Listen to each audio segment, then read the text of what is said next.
तो दोस्तों, कैसे हैं आप? उम्मीद करता हूँ बहुत अच्छे होंगे। मैं बात कर रहा हूँ आज आपसे कॉमेडियन सुनील पाल के बारे में।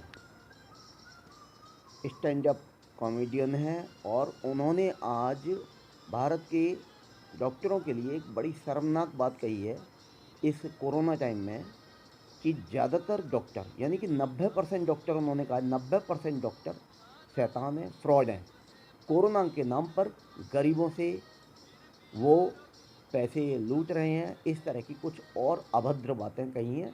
ज़्यादा मैं शब्द वो रिपीट नहीं कर सकता। तो उन कॉमेडियन सुनील जी से मैं ये पूछना चाहूँगा कि क्या आपने सच्चाई सामने आकर देखी है, या यूं ही कुछ भी आप जैसे लोग बोल दोगे और आपको माफ़ कर दिया जाएगा? अगर यही सब आपको बोलना था तो आपने बाद में माफ़ी क्यों मांगी? एम्स के डॉक्टर्स एसोसिएशन ने केंद्रीय मंत्री अमित शाह जी से इस मामले में पत्र लिखा है आज ही, और उनकी शिकायत की गई है सुनील पाल जी की। सुनील पाल जी, आपकी तुलना हमारे देश के डॉक्टरों से हम सोच भी नहीं सकते कि तुलना की जाए, कल्पना भी नहीं कर सकते। और आपने इस तरह की अपमानजनक बात ऐसे टाइम में, जो हमारे कोरोना वॉरियर्स हैं, अपना घर परिवार सब कुछ छोड़कर, यहाँ तक कि पिछले साल से कोरोना चल रहा है और इस टाइम फिर से कोरोना वेव तेज़ हुई है और डॉक्टर 24 घंटे लगे हुए हैं और अपना परिवार छोड़ के लगे हुए हैं। बहुत सारे डॉक्टर्स इन्फेक्टेड भी हुए, ठीक हुए, फिर भी अपनी ड्यूटी पर लगे हुए हैं और आप इस तरह की बातों को कर रहे हैं। आपको तनिक भी लज्जा नहीं आती और आप बौद्धिक स्तर पर बहुत ज़्यादा गिरे हुए हो। आप एक छोटे से कॉमेडियन हो, आप अपनी कॉमेडी करो, मिमिक्री करो, वहीं तक रहो जहाँ तक आपकी सीमा है। सीमा से आगे मत बढ़ो। एक डॉक्टर को डॉक्टर बनने में बहुत मेहनत करनी पड़ती है, आप उस मेहनत को समझ नहीं पाएंगे।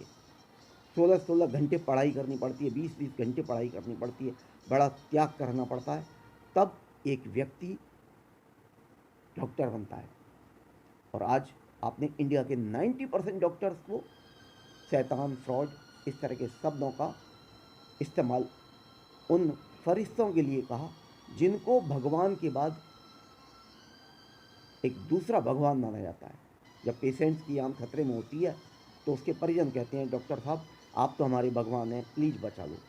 और जब वो बच जाता है तो उसे भगवान का ही दर्जा दिया जाता है। आपको सुनील जी, कानूनन थोड़ा पनिशमेंट मिलना चाहिए मेरी समझ में, क्योंकि आप जैसे लोग कुछ भी कहीं भी बक देते हैं। कभी मुनव्वर फारूकी, वो भी कॉमेडियन है, वो बकवास करते हैं, उनको अरेस्ट किया जाता है, वो फिर माफ़ी मांग के छूट जाते हैं।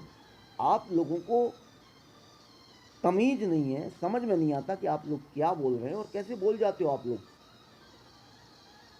इतने बड़े पद पर वो लोग हैं और आपके मुकाबले बौद्धिक क्षमता उनकी कितनी ज़्यादा है।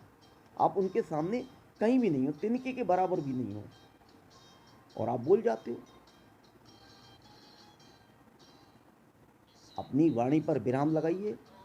और हमारे देश के डॉक्टर्स पर हमें गर्व है। और अगर एक डॉक्टर कोई पूरे इंडिया में या 10 डॉक्टर खराब हैं तो इंडिया के 90% डॉक्टर्स को आप ब्लेम नहीं कर सकते। सुनील जी, अपनी सीमा में रहिए। दोस्तों, आप सुनील पाल के बारे में, जो उन्होंने डॉक्टर्स के बारे में कहा, इस बारे में क्या कहना चाहेंगे? प्लीज़ मुझे कमेंट करके बताइएगा। थैंक यू दोस्तों, हैव ए नाइस डे।